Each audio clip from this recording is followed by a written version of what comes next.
Doctor ortho, अब दर्द भी घुटने टेकेगा। भारत के पूर्व उपराष्ट्रपति जगदीप धनखड़ के अचानक इस्तीफे के बाद सियासी गलियारों में हलचल तेज हो गई है। जहां विपक्ष ने इस मुद्दे को लेकर सरकार पर निशाना साधा है, वहीं केंद्रीय गृह मंत्री अमित शाह ने पहली बार इस विषय पर अपनी चुप्पी तोड़ते हुए स्पष्ट किया है कि धनखड़ ने स्वास्थ्य कारणों के चलते पद छोड़ा है। धनखड़ के इस्तीफे के बाद से अब तक उनकी ओर से कोई सार्वजनिक बयान सामने नहीं आया है। इस चुप्पी को लेकर कांग्रेस सहित विपक्षी दलों ने सवाल खड़े किए हैं और यहां तक कहा है कि पूर्व उपराष्ट्रपति गायब है। विपक्ष की ओर से लगाए गए इन आरोपों पर अब अमित शाह ने प्रतिक्रिया दी है। एक समाचार एजेंसी ANI को दिए इंटरव्यू में शाह ने कहा, जगदीप धनखड़ एक संवैधानिक पद पर थे और उन्होंने अपने पूरे कार्यकाल में संविधान के अनुरूप अच्छा काम किया है।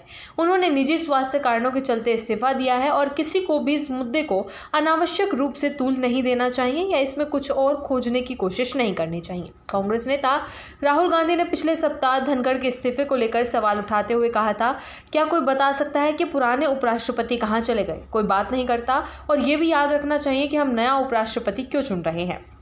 राहुल गांधी का ये बयान उस समय आया जब विपक्ष ये संकेत दे रहा था कि धनखड़ का इस्तीफा सिर्फ स्वास्थ्य कारणों से नहीं बल्कि किसी आंतरिक दबाव या राजनीतिक रणनीति के तहत हुआ है। राहुल गांधी ने आगे कहा, जब मैं किसी से बात कर रहा था तो मैंने पूछा कि आपको पता है कि उपराष्ट्रपति कहाँ हैं? किसी को नहीं पता। ये लोकतंत्र के लिए अच्छा संकेत नहीं है। इस बयान को लेकर NDA ने विपक्ष पर राजनीति करने का आरोप लगाया। बीजेपी नेताओं का कहना है कि संवैधानिक पदों को लेकर इस तरह की बयानबाजी दुर्भाग्यपूर्ण है और इससे संस्थाओं की गरिमा को ठेस पहुंचती है।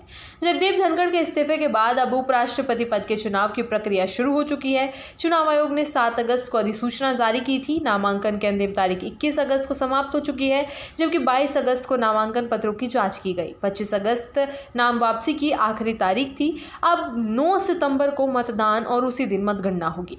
NDA ने इस बार महाराष्ट्र के राज्यपाल CP राधाकृष्णन को अपना उम्मीदवार बनाया है। वहीं विपक्षी गठबंधन INDIA ने सुप्रीम कोर्ट के पूर्व न्यायाधीश जस्टिस B सुदर्शन रेड्डी को मैदान में उतारा है। अमित शाह ने न केवल धनखड़ के इस्तीफे को लेकर सफाई दी बल्कि विपक्ष के उम्मीदवार B सुदर्शन रेड्डी को लेकर भी सवाल खड़े किए।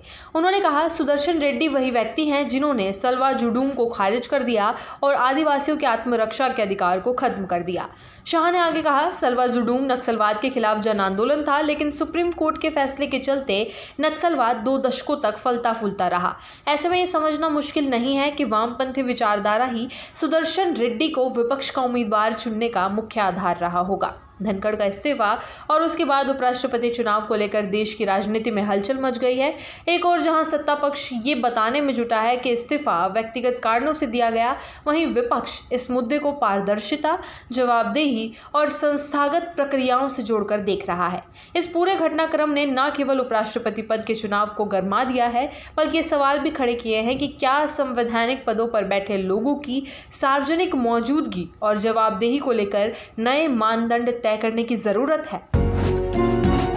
डॉक्टर ऑर्थो, अब दर्द भी घुटने टेकेगा।